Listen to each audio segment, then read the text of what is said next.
Hi y'all, it's Andrea over at Sewspire.com. It is Friday evening, almost 6:30.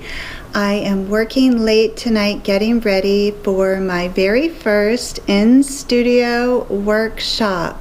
I, of course, have been teaching outside of the studio for many years, and I am really excited to finally have people up here into this space.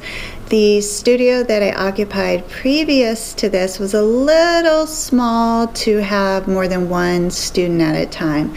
So occasionally friends would come in and sew with me there, but this is actually going to be a full workshop. I have 4 guests coming and I'm very excited to spend that time with them and connect. I am going to be hosting bi-weekly in-studio workshops, so you can check out that schedule over at Sewspire.com if you're interested in joining us. So what I wanted to do this week is share with you a few ideas about how you can modify 2 of the existing Sewspire tutorials. The first is the 4-way caddy that we made last week. If you can believe it or not, this is the modified version of that. I have the original. Really like this caddy a lot, and from what I can tell from the Facebook group feed, you all like it too because you have been busy making them all week. I absolutely love seeing your finished projects. It makes me so happy to know you're enjoying the channel and the tutorials are being put to good use. So this week on Facebook I shared this little beauty, and most of you did want a little more detail on how you can convert this. I don't think I need to remake it to show you. I think I can just explain it to you and then point out the various features here. So you would craft the interior exactly as we did last week, and I'll link to that tutorial for you down in the notes. And then the exterior would be crafted the same, but before you attach the side panels, you're going to want to install a set of snaps on each end, okay? And I measured down, if you were working with the 8x8 panel, I measured down 2 inches and in 2 inches to install those snaps, okay? The actual positioning of the snaps is not that critical. You just want them evenly spaced and towards the top of that seam. And the purpose of the snaps is to draw in those sides and give this that great shape, okay?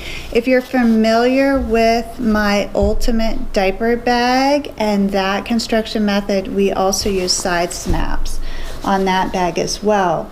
Now, any classic tote would benefit from the addition of side snaps because it really changes the shape and look of the bag. Then the next thing that you would need to do is craft a fabric tie. You could also use a snap closure there or a button tab closure. I crafted my tie from 2-inch by 22-inch strips of fabric because I wanted it nice and long so that I could tie that in a bow and make that cute. And I think that the ribbon tie or the fabric tie like that does add a little bit of sass to the bag. Then this particular style I think looks amazing with super short handles. So the handles were crafted in my typical fashion. You could go a little longer if you like.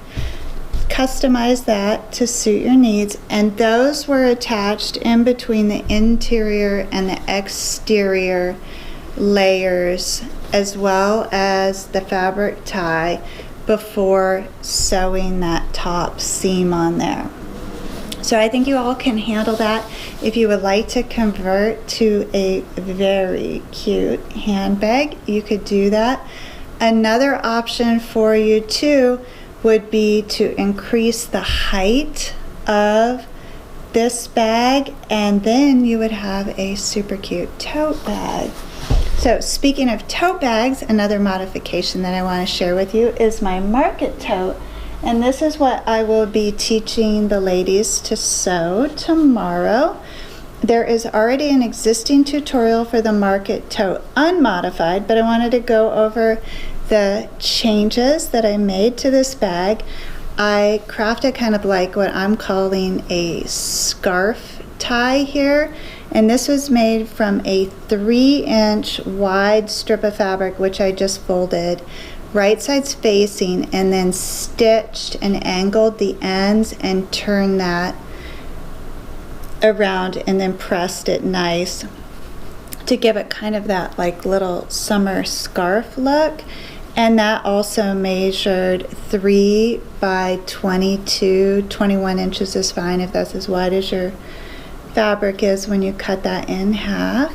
And then I quilted the exterior rear panel and just part of the exterior front panel, because no sense quilting where you're not going to see. But I know some of you will go, ugh, the quilting, that's going to take forever. And the reason I know that you will do that is because that's what I did. So I have a little trick. Whenever I am dreading something, I time it. And just so I can see how long does this actually take, because chances are good you spend more time fretting over it than it actually takes.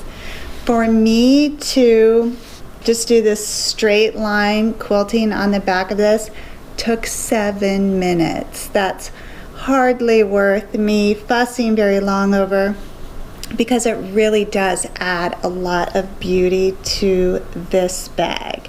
So then the second modification that I made, or third modification rather, so the tie is the first, the quilting is the second, then I incorporated a 2-tone handle on that and worked in a little bit of this batik that I had left over from the pockets and paired it with this awesome peach solid that I used. So you can see how just a few tiny modifications really changes the look of both of these pieces, whereas the actual construction process doesn't change very much.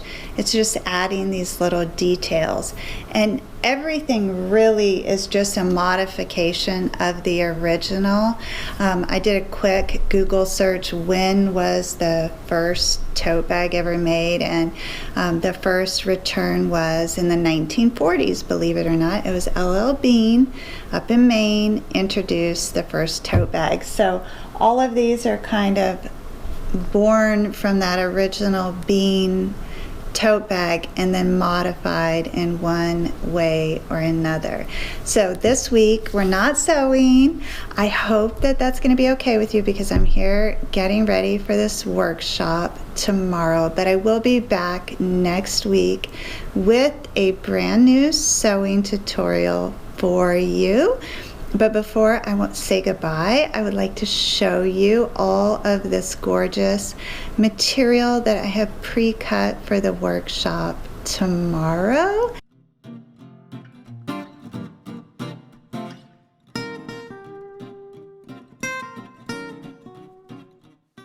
And then again, I will be back next week with another tutorial. Until then, please know the creative genius in me will be celebrating the creative genius in you.